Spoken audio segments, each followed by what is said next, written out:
special good morning to our listeners and viewers. Welcome to The Point for today. It's Tuesday, the 11th day of February 2025. I'm your host, GT. Good morning to one and all once again, especially those of you via social media platforms. Good morning. Welcome those of you listening to Classic Radio, those of you viewing GBN TV. Good morning and welcome.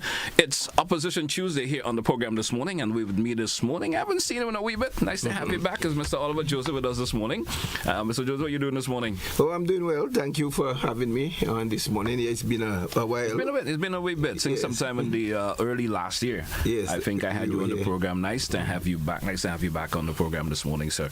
Let's get into the conversation this morning. We have lost a little bit of time already, but so let's see how we could jump into things, because you know sometimes this is not your friend. Eh?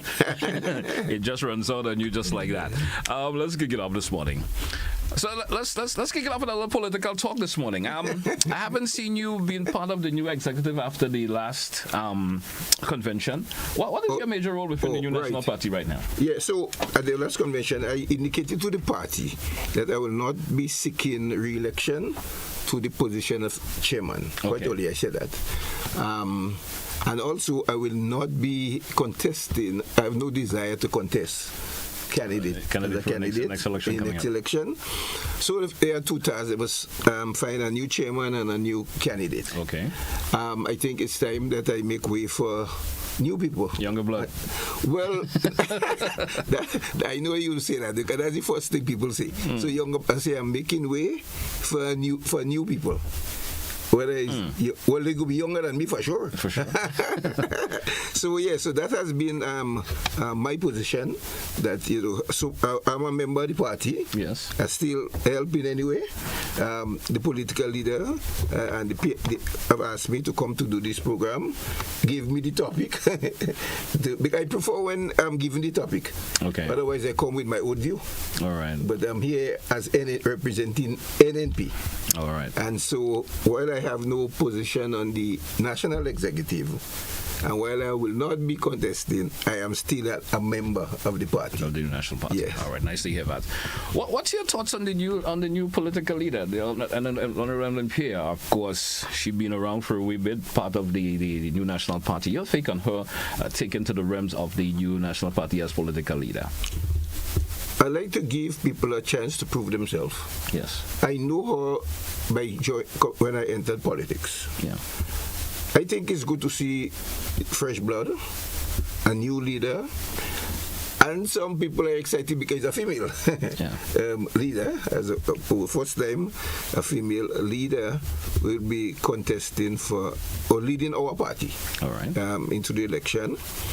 I think she has a good chance of building the party, attracting the younger voters because they are in the majority. And I'm prepared to give her a chance to see how she will develop and her messaging. And she has to come over as being different. Yes. And that is not always easy to do. You see, when you lead leadership, and in our politics, all small island politics, leader is extremely critical, who leads the party. A lot of people go out and vote based on the leader, So you need to have a strong leader.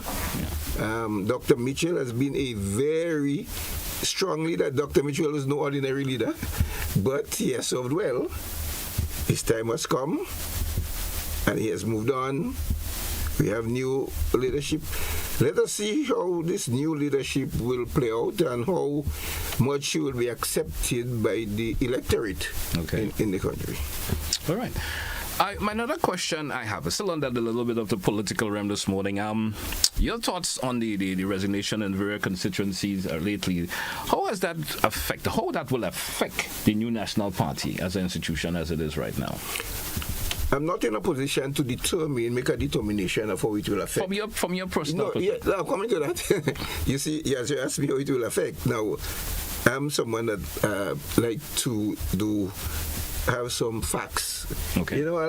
My position have to be always based on evidence. Yes. So, if you have, as I heard the political leader said on Sunday, I think in total you have about 17 people resigned, and she has said that from the time of the convention to now they recruit over 60-something people.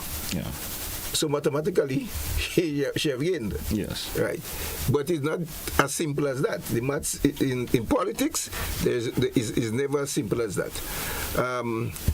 Resignation from a party would have some people will be saying, well, why are these people leaving? And people have various reasons for leaving. It's not a good sign. It's not a good thing. It's not a good thing to have people leave in your political party because you want to build on numbers. Yes. You say politics is a numbers game. But people have a right to choose wherever they go. So they think the time has come where they must move on and move away from the NMP. I respect their rights. And it's too early to determine what the consequences of such movement would be. So I will wait, and the next time, if I get the opportunity to come back in the next 2 months, you're going to ask me that. Again, you probably will have a different opinion in terms of how it flows. Right. Understandably so. But I just wanted to get a brief take on how you feel as it stands now. I don't like resignation. Personally, I don't like to see anybody leave. Yeah. I wish everybody could have stayed. But that is life, and that's politics. All right. So let's move on. Let's move on this morning now, just to get that. But we're probably going to come back in another segment and have some more discussion that relate to that. We wanted to talk a whole lot this morning about the new pension plan, and I want you to tell me about the 1958 pension plan and the new pension plan. I want you to wave them out, wave the comparison for me, or tell me about them in the difference. How are they different in any way at all? Right. From your perspective on that. Right. So before I go into that, let me say that is actually a paper I'm writing right now. I say compare and contrasting. Comparing and contrasting the 1958 Pension Act to the present one. Okay. So I'm doing some further research before I put it out. All right. So 1958 Pension Act, you probably had about 200 and something people in the public service. You remember that was during the colonial period. Okay. And the colonial master decided that throughout the public service in the colonies, you see, it's important to understand context. Yeah. In the colonies, that they would have a pension act for officers who are serving the crown. That's how it was referred to. You're serving the crown, and you will get a pension after a certain amount of years. And when they introduced it in 1958, it was 33 and a third years you had to serve, Okay. Yes, 33 and 1/3. It is now 26 and 2/3, right? But it was 33.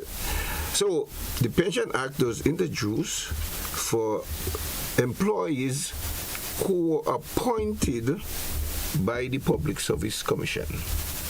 In other words, you would have to be a permanent staff.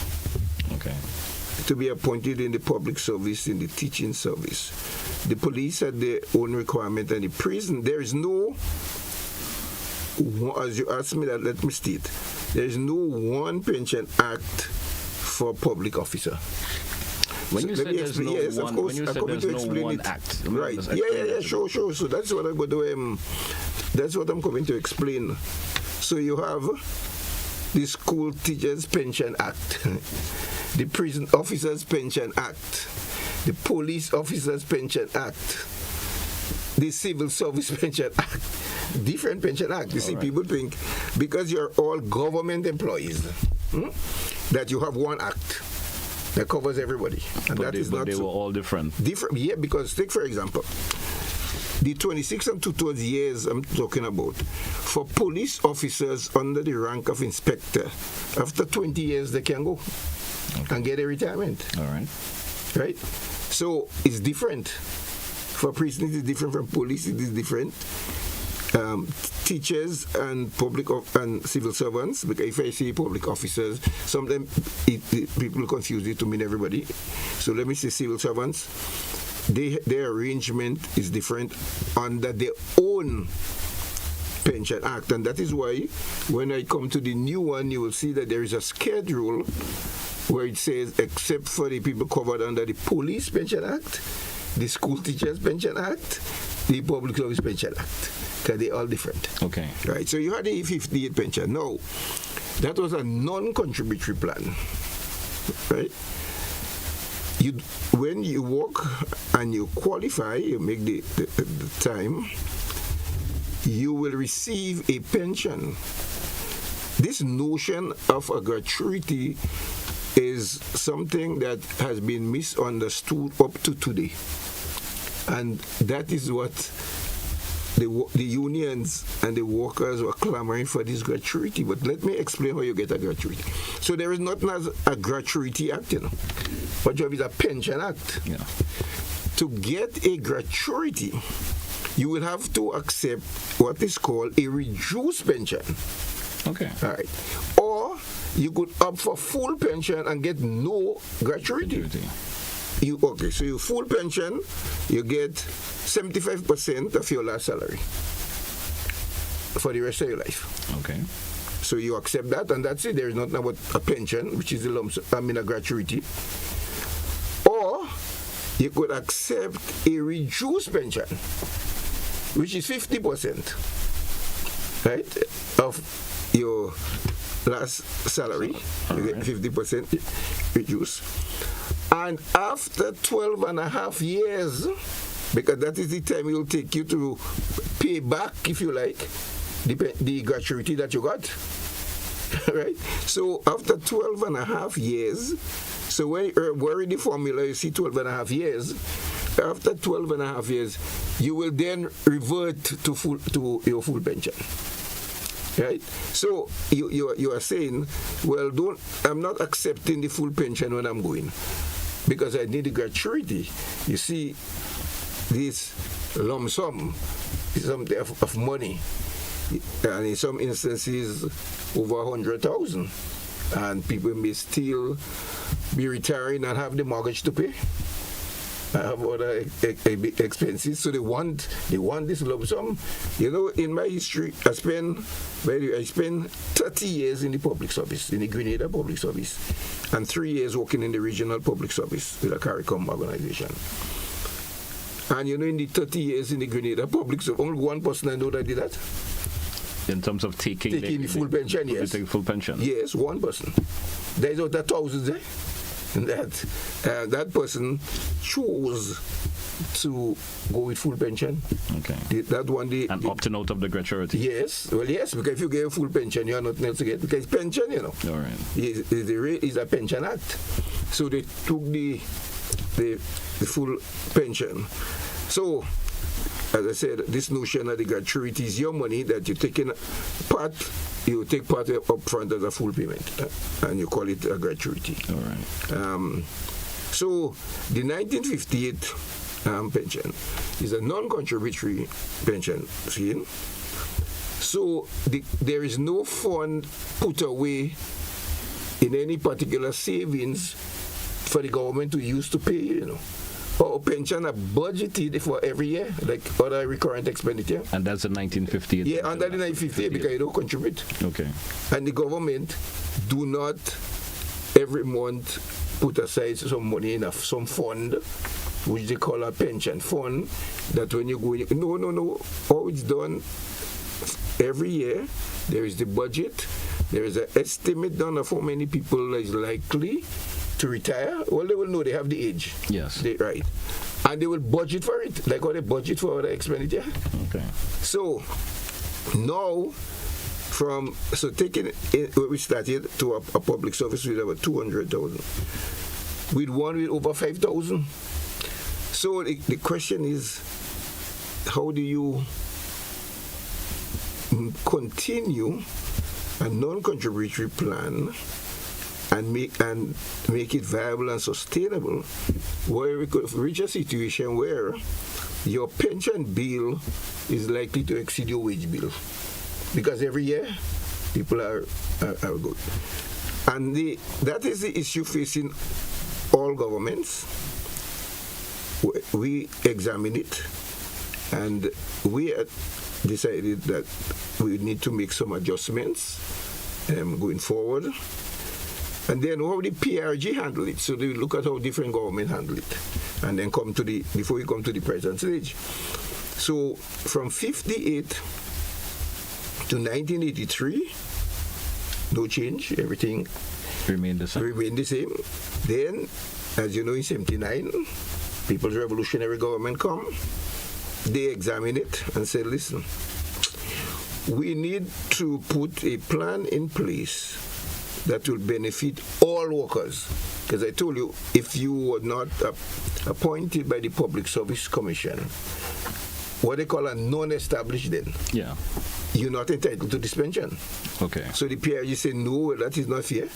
Everybody must get a pension at the end of the time. So we will introduce is national insurance. So that's where the NIS came in. That's where the NIS came in, where every worker will contribute, and that at the end of the day, every worker will get a pension. That was the thinking of the PRG when they introduced the national insurance as a contributory scheme. So both the government will contribute and the employee will contribute. And at the end of the day, then all workers. But when they introduced the scheme in 83, you could not disqualify the people who are already entitled. From the 1950. Right, from the 1958 plan, right. So that's why you have some people getting two pensions. Okay. One from the 1958 pension arrangement, where they came into the service and they made this plan there. No contribution. They expect to when they're going to get it. That stayed. And they said, however, from the 4th of April 83, we have only one pension scheme now going forward for under the NIS, but they brought all workers under it. So even though I was entitled to the 58 pension, I still contributed to the national insurance, because under the national insurance law, all employees, you have to contribute. Yes. Right. So I contributed to the national insurance. So at age 60, I got my government pension and the national insurance pension. So then you move on to the issue now. When the new government came, that's the first NNP in 84. Yeah. So when they talk about NNP, that introduced this act, the act in 84, the first NNP under Howard Blaze, the pension, what they found out is that the Pension Disqualification Act actually was gazetted in 1985. So when Humilin Armstrong went to court, the court ruled that this Disqualification Act was only validated in 1985 when it was gazetted. So you're talking about the 1958 plan was only gazetted in 1985? No, the Disqualification Act. The Disqualification Act. You remember the PRG? During the PRG, okay, they passed the Pension Disqualification Act in 83. Yes. But it was not gazetted. Until 85. Right. So the code say, if you came to work between 83 and the date in February 85 when it was gazetted, then you're entitled to the 58 pension. Okay. Because he wasn't gazetted. Well, you knew what was happening in Grenada in 83. Okay. The issue and the uproar and so forth. All this issue and everything. And so, during that period, when the court ruled in the Humilin Armstrong case, we found that there were 56 workers who fell into that category. So, we are talking about NAP government now, set up a desk and asked affected people to go and present the case to this pension secretariat. If you think you have a claim, if you came in between that time, then you are entitled to, according to the court ruling. And the NNP did not appeal it. In fact, the Humilin Armstrong court ruling was done during the time of the NDC, but they did not pay. It was when we came in, we did not appeal and we paid. 56 workers cost $7 million. in retroactive payment because we had to pay these people. So the NNP was paying in. Oh, of course, that is the point I'm making. The NNP was paying pension. The NNP has always obeyed the court decision on pension. The NNP did not appeal the latest ruling when he went to the Constitutional Court to pay. We decided not appealing, and that we will pay the pension. And that must be made very clear that we were prepared to pay. We had a team, a committee set up to advise us on how to proceed with the payment. Okay. Right? So that brings us right up to this issue where the unions start saying, well, they need the 1958 pension. We started negotiations and a new pension arrangement in which you will get it top up. I'll explain what I mean by the top up. So you're not entitled to the 1958 pension. So all you were entitled just the NS. Yes. So we said, okay. The NS pension, they have a formula. When you qualify after 500 contributions, so after 10 years working, you make 500, you will get 30%. And if you continue paying NS, it is 1 additional percent for each year you work. Well, so 52 weeks in a year, so you'll make 52 contributions. Okay. So after the next 10 years, you get 10%. So we say, listen, the proposal from the NMP at the time was, having looked at a study that was done, that concluded that at least you should have about 70% of your last salary to live comfortable. So the NMP say, okay, we will top it up to 70%. So if you live and you're only entitled to 40%, government will give you 30%. Put 30%. And if it's 50, you get 20. And if it's 30, then you get 40. Well, so it depends on what. Just to get it to that percentage. Yes, just to get it at that percentage point. So that was the NMP proposal to the unions that a lot of people, I think, still misunderstood because they came back to the issue of, well, how are we getting gratuity? See, that has always been the sticking point. Okay. I want you to stick a pin there for me just a bit, Mr. Joseph. We drew for a break. Let's take it when we come back, because I know this is a subject matter that, of course, a lot of folks will be attentive to, especially when we get to the new pension plan part of that. Let's take a break. When we come back, we still get into the discussion. Stay with us, folks. To the point, Classic Radio, GBN TV. We're coming right back.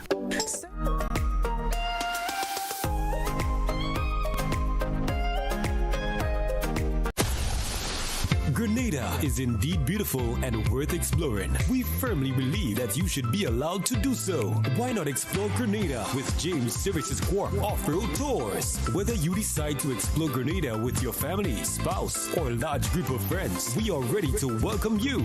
Our tours are guaranteed to leave you with wonderful memories of Grenada if you are visiting, and excitement if you live here.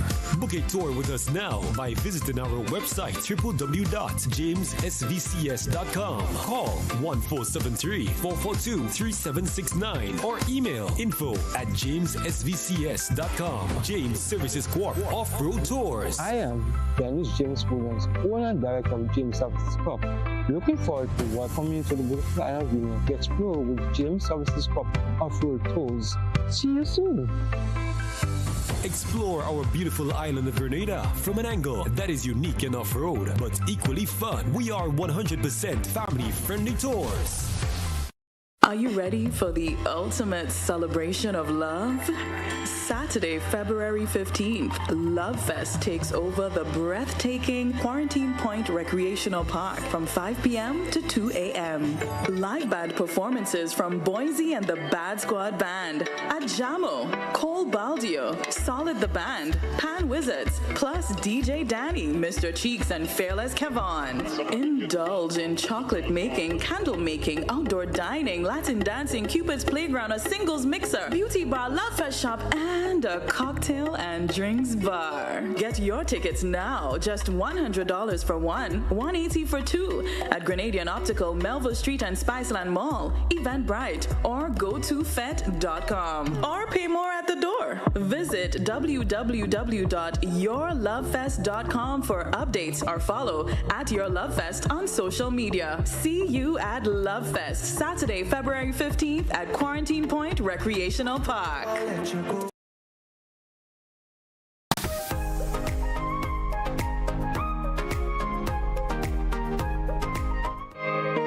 Welcome back, listeners. Welcome back, viewers. It's To The Point here, Classic Radio, GBN TV, representing the New National Party, the opposition in Grenada. We have Ms. Oliver Joseph with us this morning, and we're talking a pension. It relates to wavering that comparison between the 1958 and the new pension plan that has been put out by, of course, the administration now as we go through. So, Joseph, welcome back once again. Let's continue with, of course, assessment and what we're talking about in terms of the pension. You spoke a whole lot about the 1958 Pension Act and how it got into the project that it got into now, right? And we want to just step up a wee bit now and talk about the new pension plan that has been, of course, by the government now as it stands. Just hear your take on that. Right. So, the first question is why we need a new pension bill. Yeah. So the answer to that is simple. You have, as I said, a lot of unestablished people who are not covered. Yeah. And like contract workers and other daily paid workers. And so there is need to look at some arrangement in which you can cover these people as well. So the thing is, why this is having so much discussion around the island is during the campaign, when they campaigned as NDC now, as a party, not as government, the NDC party promised to make all public sector employees permanent, and therefore they will qualify for the 58 pension. Yeah. That is the... So that's where that bit of a confusion is. That's exactly. So they said there is no need for a parallel public service. We'll make all, because everyone working for government, so why we should have a parallel public service? Some that will get 50, some wouldn't get. We will make everyone permanent, and they will be entitled to the pension. Then when the government came into office, they said, well, having looked at the way the non-contributory pension scheme that is in place and the way government have the budget for it, it will be unsustainable to continue with it. That was their statement. But is there wrong for thinking in that? If it's let's just say you have a business. I'm just weaving a comparison, creating an analogy here, and you realize, well, I promised this, but in going through the whole process of it, I realized it would not be sustainable. So I'm going to have to tweak things in another way to get everybody part of it. Is it that the notion which government is thinking along that lines? Right. So I'll tell you. There are different ways of addressing it, first of all. Yeah. You see, and that is why it is important to have consultation.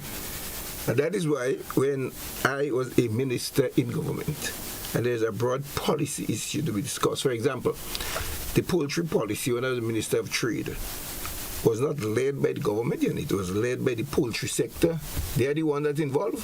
Okay. I said, listen, we have to come up with a new poultry policy, And Mr. Joshua Lewis was key in he played a key role in developing this poultry policy.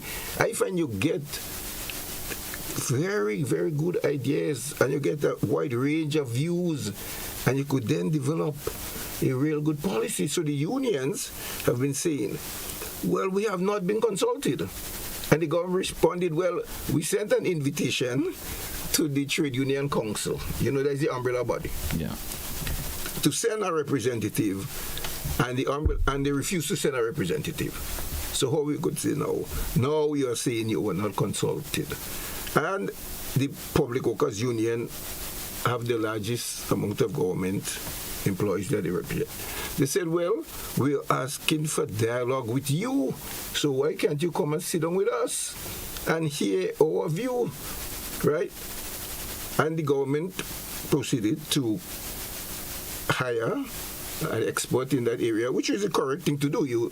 Because I said we had a committee, and we had the expert from the World Bank guiding us in the process, because these things are not as simple and straightforward as it seems.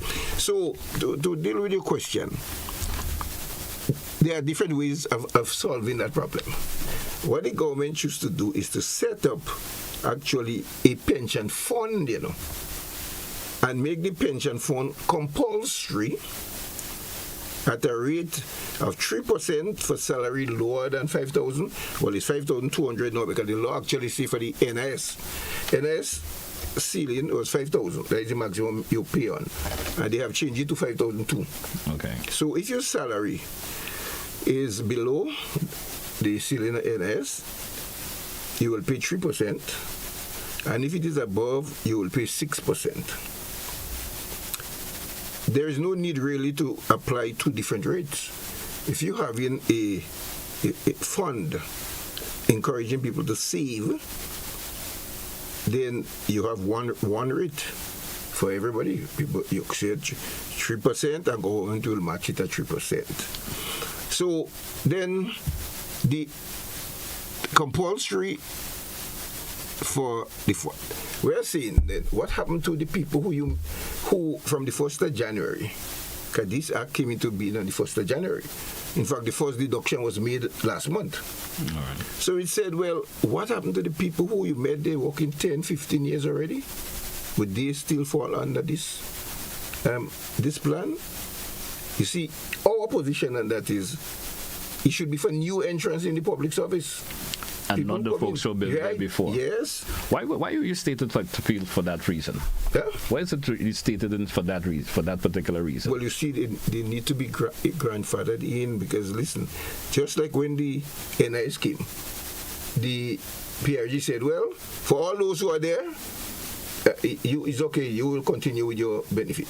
If you have people in the public service who are working there, then they continue with the 58 pension. You have a cutoff point then. But is it the new pension plan as it is, as only for folks who are or is it there who are just getting into the service? No. It's for all those who are not covered by the 58 pension at all. Okay. So if you meet all the daily paid, the contract workers, and even based on my reading of the law, even if you're covered, you can still pay the rate, the 3% or 6%, whichever. Yeah. Towards it, so that you get this fund. Well, when we go into detail, we talk about the wiser fund. So the NIS rate of pension is increasing every year too. The rate you have to pay. So when it was 11%, you had the employer paying 6%, the employee 5%. It moved to 12%, government paid 6.5%, employee pay 5.5%. Then it's going to move up to 16% by 2031. Okay. So you have a compulsory scheme running, and you introduce a next compulsory scheme. Right, so bear that in mind as we move forward. You have a compulsory one that is increasing. So you're paying, and then you have this new one that is compulsory also. But will be remaining at 3%, but still remains at 3%. Yeah, but it's compulsory also. Yes. What is the effect now on your income? Because you have to pay the increase in the NIS one.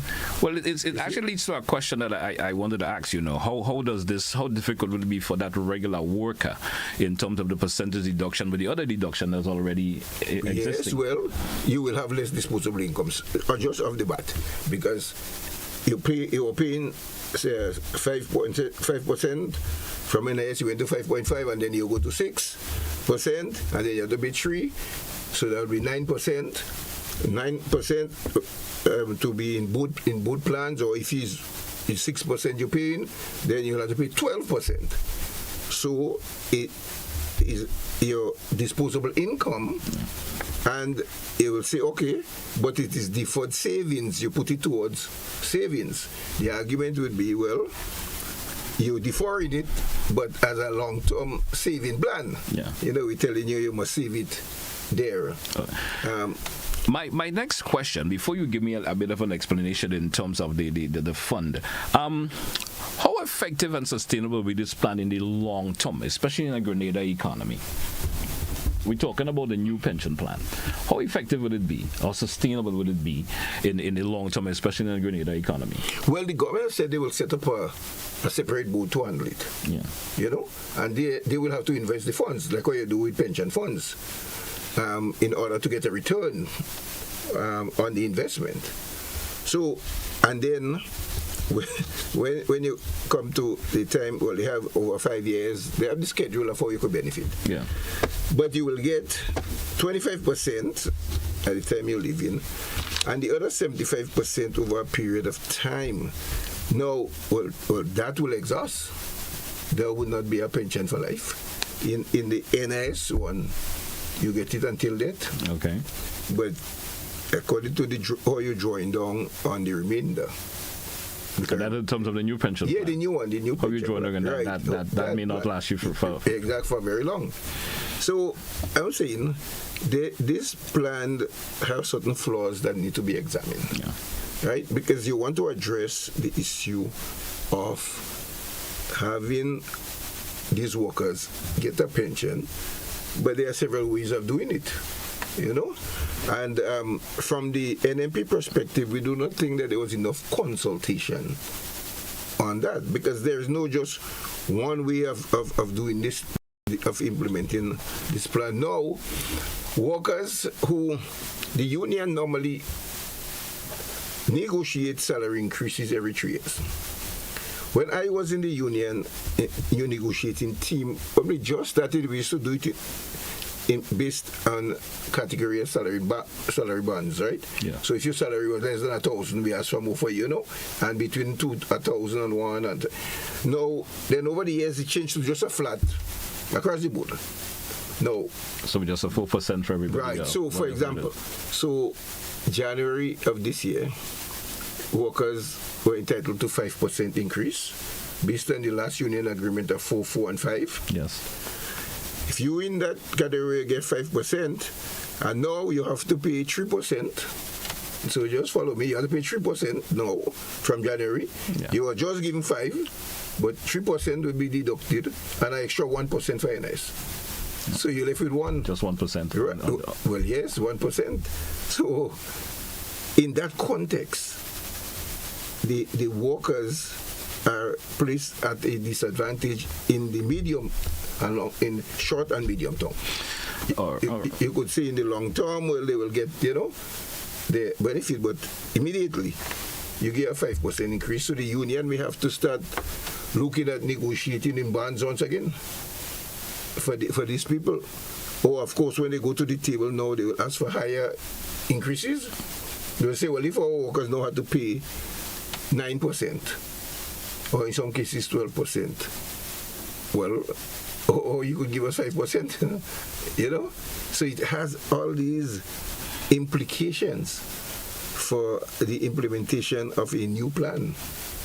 And that's where our concern lies, because you have to look at the people at the lower end.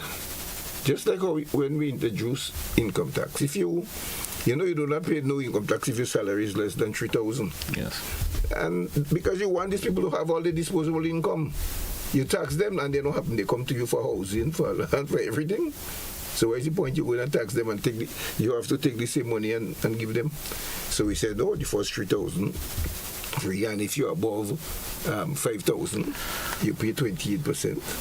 But the people who you already paying in the two categories, so they paying between 3,000 and 5,000, 10%. And above 5,000, they pay 28%. And now you say, in addition to that, you must pay 6% towards this fund. That's as you asked me, that's the real effect of this plan. Okay. If we're in the new pension plan, of course, we still have to get to the option where you have to, give me some explanation on the fund and the new pension plan. But I just wanted to know what the new National Party would have done different than the present administration in terms of the pension plan that's in effect right now. You already said in January there always reductions already been made. What would the new National Party would have done different? Right. You being part of government at that time. No, that's a very good question, and that is what I want to come to. We, as indicated earlier, said we will top up your pension up to 70% without you having to make no additional contribution. That's a big difference, We are not telling you to make any compulsory deduction, any compulsory contribution to a new scheme. We are saying that we will top up your salary to ensure that at the end of your working life you get 70%. That is a big difference from what is proposed now, right? So it is completely different from this new proposal on this fund. That this really is a fund, yes, where you have to do compulsory savings in this fund, and in any fund, there are risks associated with it, and some workers are fearful that the fund, if not properly managed and invest properly, that is a big risk that they may face, in that they may not be able to get the money when it's due. What if they take their own 5% and save it in the credit union, in the special savings, or in the bank, right? So the risk factor is something that I've heard expressed from workers with that thing. Or why not give it to NIS to manage? This new, why you said a whole new apparatus has been set up, to manage it. As far as I am aware, NIS is properly managed over the years. All right. NIS has investment fund. When this report came out about NIS, if you didn't increase the contribution, then the NIS after 10 or 15 years wouldn't have funds. That is only on one side of the equation, NIS has a lot of millions of dollars in investment, What I mean by that is simple. You collect, say, for example, you're collecting $1 million in contribution. Yes. But you have to pay out 1.2 this year. Next year you got to pay out 1.5. They say, well, if you continue like that, the funds available will be reducing. Yes, for paying out pension, that will deplete. That is the funds that are available from contributions. And therefore you must increase contribution one. You must increase employment in the island. More people employed, more people paying NIS, along with the increased rate. Because, by the way, we had agreed to this rate, the rate that is being implemented now. That 43%? No. For the NIS? For the NIS. To get up to that 60%? Yes. The NIS rate that came to cabinet, we said we have no problem with the increase in the NIS, because, as I said, that side of the equation is where the concern was. Well, you're collecting 1 million, I'm just using a number, and you pay out 1.5. Well, any business, you know that, you boss. So when they say NIS got to run out of funds, well, from that side, because what you find happening, NIS have to take money from the investment portfolio now. To subsidize the other fund. Yes, because you must get, now that is not properly managed, well managed, but the reality is, if you pay not more than your company, then you have to deep into your reserves. It's just like if you at the end of the month you can't get money, then you turn to your fixed deposit or your other savings. You spoke a lot in terms of the new pension plan being a fund. I want you to explain that for me, just so. Oh, right, sure. No, I think you asking the right questions. It's a fund because, remember how it's done. You contribute to this fund that is placed in a special savings, and unlike the NIS, where you contribute to Social Security, and there are different benefits that you get. And at the end of your retirement time, there is a defined benefit contribution scheme. But this one is a fund. And in fact, actually in the Act, it's called that way, no? Yeah. Yes, it's called, and correctly so, it is correctly called a fund. So you save, you match government match the 3%. So if you do not have any other savings, you'll say, well, when I reach retirement time, I'm paying this 3%, and I can get my money, but you do not get all your money at one time. And then you get, there are different provisions, and next time what we can do, go through the schedule in detail in each category, so that people get a good understanding at the end of the day how the payments are made, what they are contributing to a fund, right? And some people think, well, that should be optional. I don't know what I think. They say, well, if it's a fund you have so that I can save, but you make it compulsory, and the law, the deductions will be made. Why leave it optional to me? If I choose to put my 3% or 6% in some other investment or in some other savings plan, let me do that. And the government, the incentive there is that the government is matching it. In this one, yes. So if I think this one is better, and in fact under the Constitution where it talks about pension, it says you could introduce a scheme that is more favorable, you know. And that is the line I'm taking in my article, to compare and see which one is more favorable. Is it, you have the non-contributory one, you have a contributory one, you have one where you could get a gratuity, get a pension, a reduced pension, and then it increase after 12 and a half years. And then you have this fund, and you will draw down 25% and then take the. And you're waving that comparison in terms of the worker itself, which is more favorable for the worker. That's right. Which one is more favorable? Because that is what they're going to boil down to.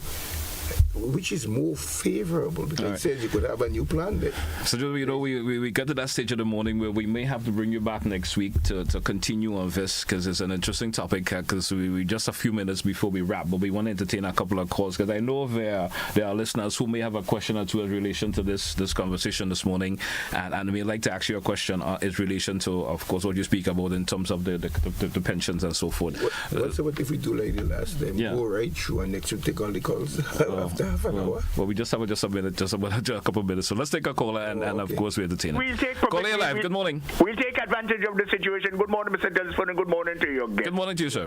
Now, this conversation has to continue. I must indeed say, Mr. Joseph, for the first time in a very long time, you've impressed me with the expressions this morning, and it's a very powerful subject matter, and I have some questions to ask. But I just want, before we go any further, to ask this yes-no questions. Question. Sir, and the next time, the powerful questions will come from this. Do you agree, or would you say that the quote-unquote National Insurance Scheme, this is an acronym NIS, which was set up in 1983, is in effect a form of pension system? Yes or no? Yes. Thank you very much, sir. We'll follow up with the next question next time. You have a nice day, will you, sir? Thank you, sir. Thank you very much. Thank you. Thank you. 435-2041, 435-2041. We have the time to probably take a couple more calls. If the calls come really quickly, we will be able to accommodate them. We do have let's take this caller again. Caller live. Good morning. Yes, and be brief, please. And my name is Joseph. Good morning to you, sir. Now, very complicated subject there. But this new pension, would it be retroactive to affect those people who are already in the service for 10 and 15 years? That's one. Wait, yes, let me answer the one by one. Yes, if you are there, what would happen? if you had the 10, 15 years, you're unestablished, you're not entitled to the 58 pension, only the NIS, the government will give you credit for the years that you serve. So the answer is yes. Okay. Wouldn't it be better, sir? I looking through this, I think if the government had been budgeting, basically you said in the early days when the pension started under the British people, it was just about 200 or 300% in the service. Yes, correct. Percentage of the population and percentage of the revenue. Yes. If you had graduated this as the years go on, as you increase in your percentage, and you say your GDP and your employment, that you increase the same in your budget so that is set aside. Wouldn't we be in a position here now where we will be talking about a new pension, or the pension will not be sustainable if we don't make that change? Well, let me answer each of them, because you see, so that first of all, you're not dealing with a linear equation here. So it is not that, because remember, every year a certain amount of people leave. Different amount of people will leave. Then when you look at your recurrent expenditure, so if you reach to a stage where, for example, a disaster occur, like where you had the when we had to lock down for the COVID-19, and you're collecting less recurrent revenue in a particular year, you still cannot adjust the pension, because people is a fixed pension that they depend on. So there are a lot of variables to take into consideration. What the government is looking at, the size of the pension compared to the size of the wage bill. If the government continues with the rate pension is going, where it is non-contributory and they must budget for it, and it exceeds the wage bill, then the government will have to stop hiring. Okay. You see, to meet the pension bill, they'll have to stop hiring. Right. Yeah. No, it brings me to the last question. Would it be wise to have the economy grown to such an extent where the revenue can be provided and sustained? That is always allow that to happen. Yes, that is, caller, you're dead correct. That is always the optimal solution, but is much easier said than done, because GDP, that's how because they measure the GDP, the output of goods and services. You are correct. In theory, this is the best thing. What you have to do is to grow the GDP. How you grow the GDP? By increasing output, production, and services. You increase output there. How do you increase output? Through higher employment. You create more employment. You have more manufacturing taking place. You have the construction sector growing. You have the tourism sector growing. And so, while you're very correct, and it is the optimal solution, it is not always easy to accomplish. All right. There's someone has posted a comment here on the WhatsApp, and they say, the contributory pension fund is like everywhere in the world and managed through careful investments to generate much returns. To go that way beyond what is collected. So this is applied widely through the world. That's what someone is saying in terms of the type of pension plan we have now. Whole government is about to go about it. No, we are not saying we're against. What we are saying is, we have a very small society, 100,000 people, a workforce of about 40,000. And NIS could manage that. You see, look at all the options. You see, when you're dealing with millions of people, you might have a different system, a big bureaucracy, and listen, man, Greece economy collapsed based on the use of pension funds. People are still aware of that. They couldn't pay the pension. At one stage. And they had a bigger economy. Large, yeah. So and sometimes I find that is an error we seem to make. Each model must be situational specific. You go away, you study economics and engineering and different things. When you come back to Grenada, right, you have to understand all the variables here. They're different, So you must understand your own local situation. I am, and that's my own personal view now, I am convinced that the NIS is properly managed, properly run over the years. You know, this NIS in Grenada is the only NIS where the government does not have the majority members on the board when the PRG set it up. And that was for good reason, you know. They don't want the government to take control of it. You know, in a neighboring island, I would call it, I spent that, you know, the Minister of Finance once, he has so much power. He directed the board to pay $40 million to the university for fees they were owing from the fund. In Grenada, the way the board has been set up, the government is not in the majority. And I credit the PRG for setting it up that way, you know. And so, I think because of the way it is set up, it is well run, well managed, and I am saying that this fund, because it's a fund, could be managed under a department of the National Insurance Scheme that people have great confidence in. They will invest the money wisely and manage it properly. Let's take our final caller for the moment before we wrap today's program. Caller, you're live. Good morning. Yeah, morning to you and Oliver Joseph. Good morning. I tend to agree with Oliver in terms of, I think that pension fund should be managed by the National Insurance Company, or however you call it, because people have confidence in it. There's no need to create a separate entity. But in terms of contributing, I agree fully with the government and I support that contributory system, because there's no free lunches these days. In the world, when I worked at Barclays Bank and other places, just like we know that when those systems set up, the public servants was just a handful, but now we have thousands. So I am full in support of the government having this separate pension, because ain't no free lunches in the world today. We have to face the reality. But the only thing is, I have a problem with, I am a full agreement with Oliver when he said that the national insurance is capable and people have confidence in them, so they should be the ones that run in that fund scheme, and they shouldn't set up a separate entity. So that's my contribution. Thank you, caller. Thank you so much. Thank you so much for your contribution. So, Joseph, we get to that stage of the morning when we have to take a wrap for today's program. I hope that, because we have much more to go to of course, expand on the conversation this morning. So I hopefully, if the time permits, next week you can probably come back and we go further. If the political leader asks me to come back, but I don't know if they have any stuff. If they have someone else scheduled for next week. So when I leave here, I will say I got a request